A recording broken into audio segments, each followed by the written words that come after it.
آپ جانتے ہیں کہ آج رمضان المبارک کے دوسرے عشرے کی پہلی سحری ہے اور ہم اس پورے پچھلے ایک عشرے میں پیغام رمضان شجاع الدین شیخ صاحب سے سنتے رہے ہیں۔ آج اس عشرے کی جو پہلی سحری ہے، آج ہم دیکھتے ہیں کہ وہ ہمارے لیے کیا پیغام لائے ہیں۔ چلتے ہیں شجاع الدین شیخ کی جانب۔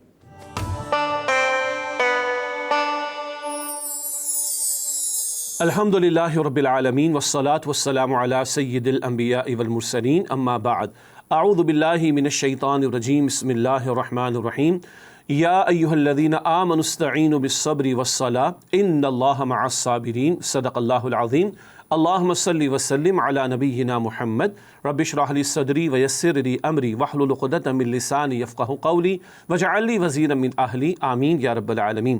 ناظرین کرام، السلام علیکم ورحمۃ اللہ وبرکاتہ۔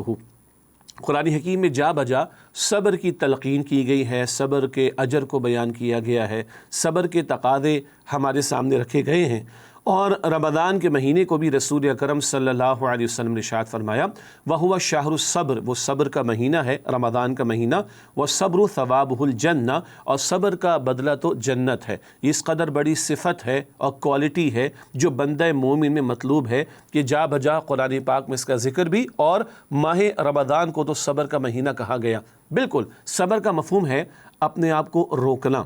کیا مطلب؟ اپنے آپ کو تھام کر رکھنا، جی، اور حد سے باہر نہ نکل جانا۔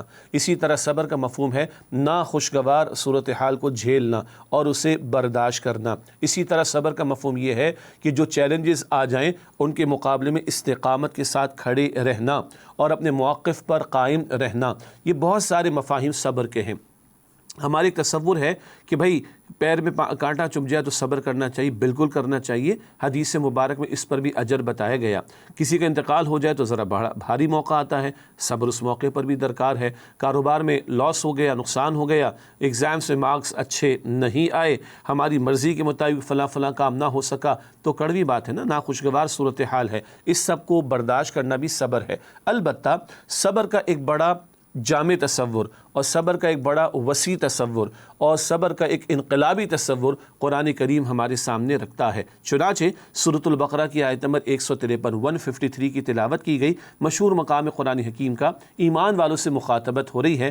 یا ایھا الذین آمنوا استعینوا بالصبر والصلاۃ، اے ایمان والو صبر اور نماز کے ذریعے اللہ تعالیٰ کی مدد حاصل کرو، ان اللہ مع الصابرین، بے شک اللہ تعالیٰ صبر کرنے والوں کے ساتھ ہے۔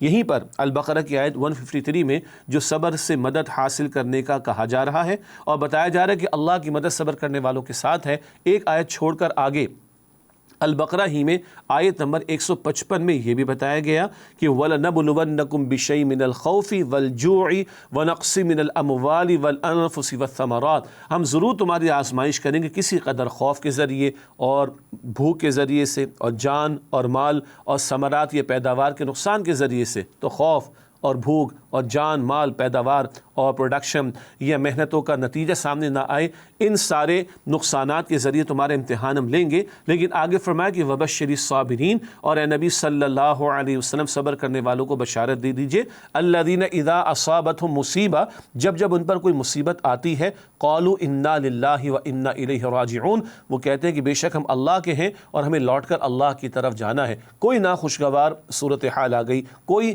ہارڈ ٹائمز آ گئے، کوئی مشقت جھیلنے کا موقع آ گیا، پھر اللہ کے دین پر عمل کرنے سے آگے بڑھ کر اللہ کے دین کی دعوت دینا، اللہ کے دین کے نظام کو قائم کرنے کی اسٹرگل کرنا، جد و جہد کرنا، اللہ کے دین کو قائم کرنے کے دوران میں جو مخالفت آئے، تشدد آ جائے اور جو بھی پرسیکیوشن ہو جائے، اس سب کو استقامت کے ساتھ جھیلنا، یہ صبر کا وسیع تر اور انقلابی تصور ہے۔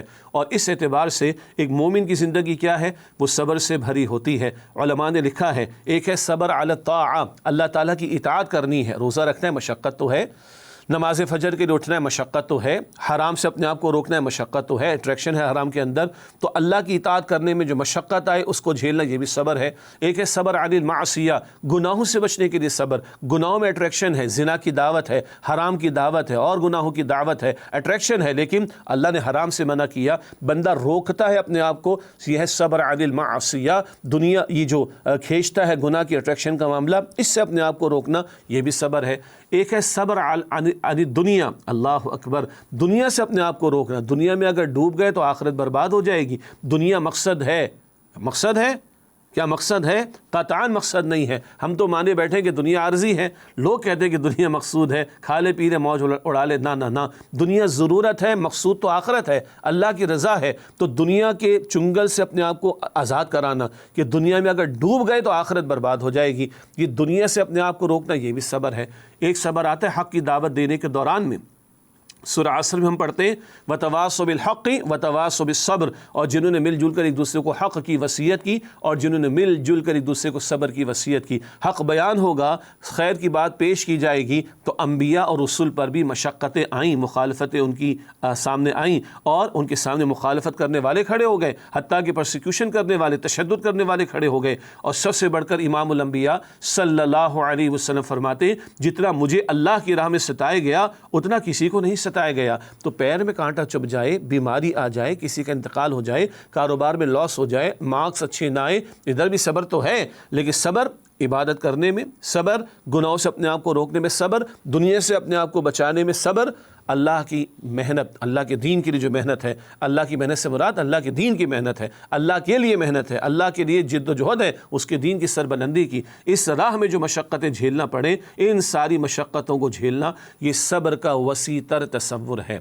تب قرآن کہتا ہے ان اللہ مع الصابرین، بے شک اللہ تعالیٰ صبر کرنے والوں کے ساتھ ہے. وبشر الصابرین، صبر کرنے والوں کو بشارت دے دیجئے. انما یوفی الصابرون اجرہم بغیر حساب، بے شک صبر کرنے والوں کو بغیر حساب اجر عطا ہوگا. پھر فرمایا جا رہا ہے استعینوا بالصبر والصلاۃ، نماز کے ذریعے، صبر کے ذریعے اللہ کی مدد حاصل کرو. تو صبر بہت بڑی کوالٹی ہے بندہ مومن کی اور پوری زندگی پر محیط. اور رمضان کے روزے بھی یہ صبر کی کیفیت ہمارے اندر پیدا کرتے ہیں. اللہ ان کیفیات کو سامنے رکھتے ہوئے صبر کی صفت ہمیں اختیار کرنے کی توفیق عطا فرمائے.